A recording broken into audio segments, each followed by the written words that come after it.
there was that one place I always thought about, and I just wanted to be there with you. The place that no eye has ever seen, the place that no heart has ever perceived. I had a great feeling inside of me.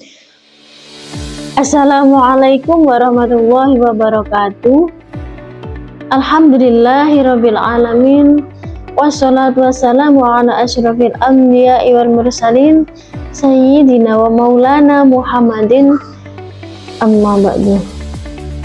Segala puji bagi Allah Subhanahu wa taala yang telah memberikan rahmat dan kemudahan sehingga video ini dapat terselesaikan sebagai bagian dari pemenuhan tugas mata kuliah Hasyim Asy'arian yang diampu oleh Dr. Kiai Haji Hanifuddin MAG.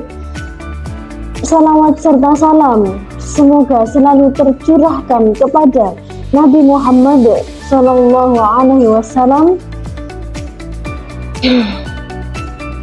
Video ini dibuat sebagai bentuk ikhtiar kami dalam memahami dan mengapresiasi nilai-nilai perjuangan para masyayikh, khususnya yang berkaitan dengan keteladanan dan ajaran Hadratus Syekh Kiai Haji Hasyim Asy'ari. Kami menyadari bahwa video ini masih jauh dari kata sempurna. Oleh karena itu, kami sangat mengharapkan kritik dan saran yang membangun. Langsung saja saya akan mempresentasikan peta imajinasi saya yang berjudul Komitmen Kebangsaan yang Tinggi. Komitmen kebangsaan Kiai Haji Hasyim Asy'ari.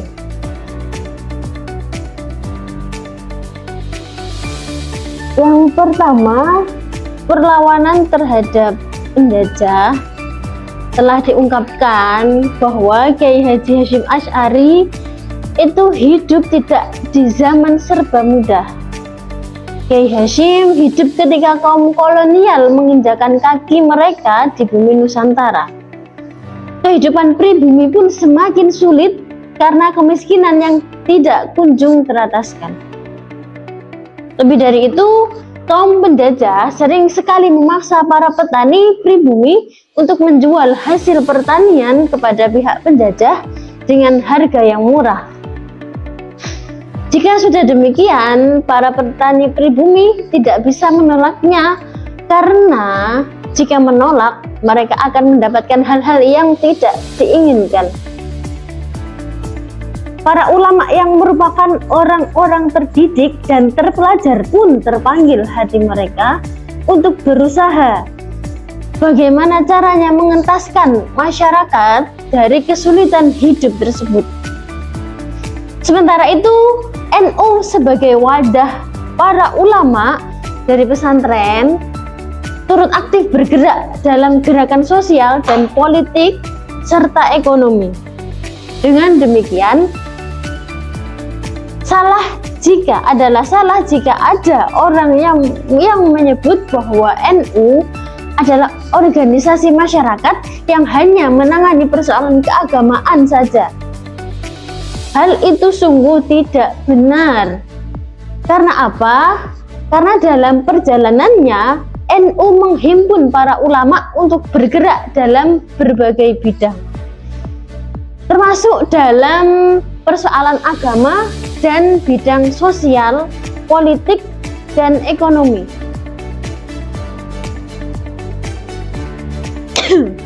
Kiai Hasyim sebagai Rais Akbar NU, beliau pun turut andil dalam pergerakan NU. Di dalam pesantrennya, Kiai Hasyim bahkan menanamkan jiwa kemandirian kepada para santrinya. Dalam lingkup masyarakat Tebuireng yang lebih besar daripada di pesantren, Kiai Hasyim telah berhasil melakukan transformasi sosial. Masyarakat Tebuireng yang dahulunya tidak beradab justru memiliki beradab seiring dengan dakwah Kiai Hasyim di Tebuireng tersebut.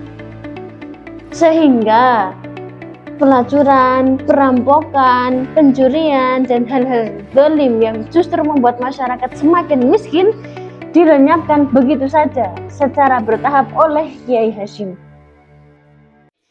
Tidak hanya itu, bahkan melalui NU, Kiai Haji Hasyim Asy'ari juga bisa lebih leluasa menyerukan pendapatnya untuk menanggapi berbagai kasus dan peristiwa.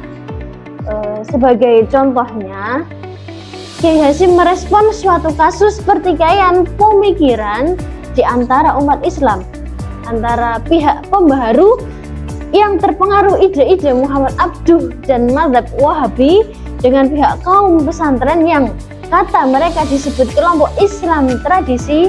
Terjadi pertukaran ide yang luar biasa sehingga berakibat pada sensitivitas di masyarakat. Padahal tidak seharusnya mereka itu saling menyalahkan. Dalam kondisi itu seharusnya mereka tidak terpecah belah, karena musuh itu bukan sesama muslim, melainkan kaum penjajah itu sendiri. Nurholik Ridwan menuturkan bahwa dalam Kongres NU yang bertempat di Kalimantan pada tahun 1936, Kiai Hasyim merasa perlu untuk mengingatkan umat Islam agar jangan saling gontok-gontokan yang terutama dikorbankan oleh perasaan saling benar sendiri. Kiai Hasyim menulis dalam Al-Mawa'idh yang bunyinya kurang lebih, sampailah padaku suatu berita bahwa di antara kamu semuanya sampai kepada masa ini berkorbanlah api fitnah dan pertentangan-pertentangan, semuanya telah bermusuh-musuhan. Kiai Hasyim pun berusaha melerai pertikaian di antara umat Islam. Bukan berarti Kiai Hasyim dan para ulama dari pesantren ingin dibela, melainkan sadar bahwa musuh yang sebenarnya adalah pihak penjajah, kaum kolonial yang mempunyai strategi kuat untuk memecah belah umat Islam. Karena umat Islamlah yang kepentingan kaum penjajah. Dengan demikian, Kiai Hasyim adalah seorang yang membahayakan, yang nasionalis juga religius.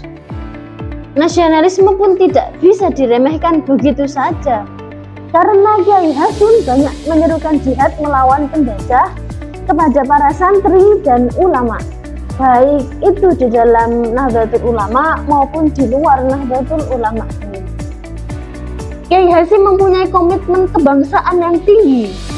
Hanya saja banyak orang yang menganggap bahwa Kiai Hasyim itu sekedar tokoh Islam Indonesia, atau lebih kecilnya adalah tokoh Nahdlatul Ulama.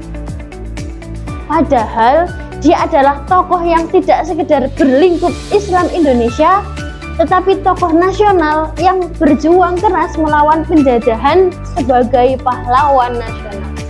Sebagaimana yang telah banyak diungkap, Kiai Hasyim adalah seorang yang mempunyai komitmen kebangsaan. Sementara itu, penolakannya terhadap pemberian dari Ratu Wilhelmina merupakan bentuk dari komitmennya untuk tidak terpengaruh terhadap godaan yang pada akhirnya justru ada motif tertentu yang hal itu harus dibayar mahal oleh tidak hanya Kiai Haji Hasyim Asy'ari saja, tetapi seluruh rakyat Indonesia. Dengan tegas, Kiai Hasyim tidak mau disuap. Sudah sejak dari pendirian pesantren Tebu Ireng, Kiai Hasyim dianggap membahayakan bagi Belanda. Hal itu dikarenakan karena Kiai Hasyim mengobarkan semangat patriotisme dan nasionalisme kepada para santri dan masyarakat sekitar. Ketika pabrik gula cukir menguntungkan kaum kolonial secara sepihak, Kiai Hasyim memperbaiki moralitas masyarakat Tebu Ireng di Cukir sehingga kaum kolonial menjadi terganggu karenanya. Terlebih lagi, Kiai Hasyim adalah seorang ulama dan sudah barang tentu jika ulama itu dianggap berbahaya oleh pihak penjajah. Hal itu dikarenakan bahwa ulama adalah orang-orang yang berwawasan luas dan mampu memberikan pengaruh kepada khalayak luas. Sementara itu, Kiai Hasyim menjadi sosok yang sangat berpengaruh dan apa yang dikatakannya mengilhami banyak pengikutnya. Hal itu terlihat jelas ketika Jepang datang ke Indonesia dan melawan Belanda. Kiai Hasyim menyerukan bahwa perang membela Belanda bukanlah jihad. Menurutnya, jihad itu membela tanah air sendiri yang ketika itu dalam genggaman penjajah. Seruan itu pun banyak didengar oleh rakyat dan mereka tidak membantu Belanda dalam memerangi Jepang. Ketika Jepang mengambil alih penjajahan dari Belanda atas bangsa ini, Kiai Hasyim juga menjadi antagonis Jepang. Ketika Jepang memerintahkan agar semua melakukan gerakan penghormatan kepada Kaisar Jepang, gerakan tersebut menyerupai ruku atau sujud dalam sholat. Dengan tegas, Kiai Hasyim tidak mau melakukannya. Karena gerakan itu hanya untuk gerakan menyembah Allah. Maksudnya adalah Kiai Hasyim enggan melakukan penghormatan terhadap Kaisar Jepang yang dilakukan dengan cara yang berlebihan. Menurut kepercayaan Jepang, Kaisar adalah representasi Tuhan untuk mengatur umat manusia di bumi. Oleh karena itu, tradisi penghormatan rakyat kepada Kaisar di Jepang itu seolah penyembahan terhadap Tuhan. Jenis kepemimpinan yang demikian itu disebut teokrasi. Hal itu sangat bertentangan dalam Islam. Kiai Hasyim sendiri tidak mau melakukan penghormatan tersebut karena dalam akidah Islam penghormatan seperti itu tidak dibenarkan. Kiai Hasyim sendiri dituduh oleh Jepang melakukan propaganda melawan pemerintahan Jepang di Indonesia. Namun demikian, hal itu bukanlah tuduhan, melainkan kebenaran. Kenyataannya bahwa Kiai Hasyim memang tidak suka dengan penjajah asing terhadap Indonesia dalam bentuk apapun. Dengan begitu, Kiai Hasyim juga menolak penjajah Jepang atas Indonesia. Karena dianggap berbahaya oleh pihak penjajah, Kiai Hasyim pun ditangkap dan dipenjarakan. Kiai Hasyim yang kala itu telah berusia kepala 7 dipenjara di Jombang, lalu dipindahkan ke Mojokerto. Setelah itu beliau dipindahkan lagi ke Surabaya. Ketika Kiai Hasyim ditangkap oleh Jepang dan dipenjarakan, banyak rakyat, para kiai dan santri yang marah. Bahkan mereka secara sukarela dan minta untuk dipenjarakan bersama dengan Kiai Hasyim. Untunglah Kiai Wahab dan Kiai Wahid, putra dari Kiai Hasyim, bertindak secara cerdas dan diplomatis. Mereka melakukan lobby-lobby taktis dan strategis untuk mengeluarkan Kiai Hasyim dari penjara. Mereka pun berhasil melakukan lobby-lobby politik tersebut dan Kiai Hasyim pun dikeluarkan.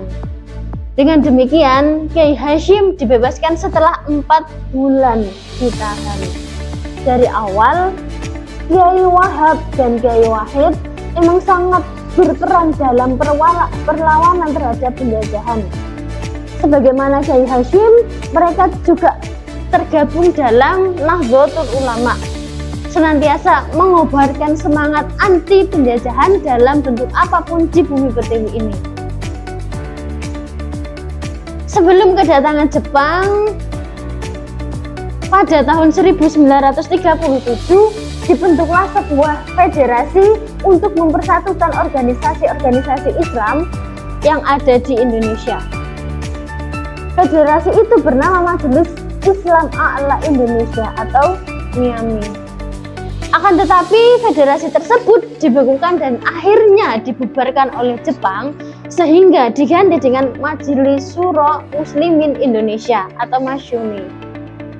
Pada dasarnya ketika masih berstatus MIAMI, federasi tersebut bertujuan untuk mempererat hubungan sesama organisasi Islam yang sebelumnya terlibat saling debat dan tikai pada persoalan khilafiyah.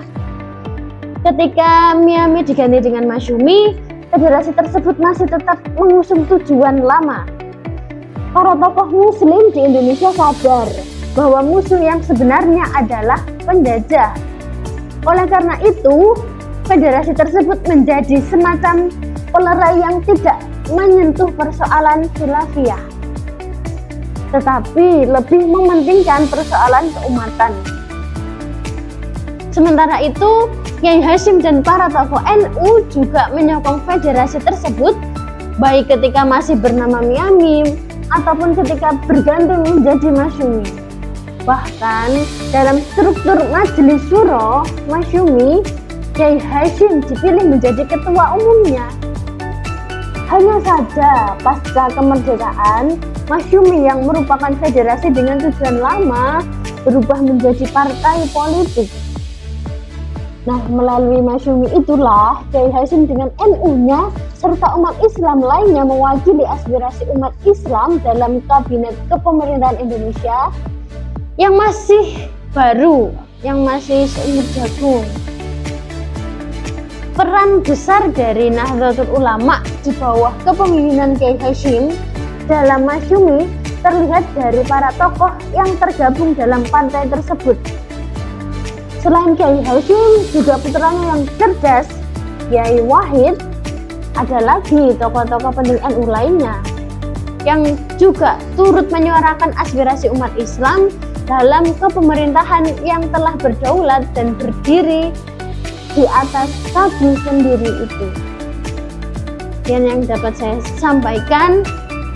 Ihdinas siratal mustaqim. Wassalamualaikum warahmatullahi wabarakatuh.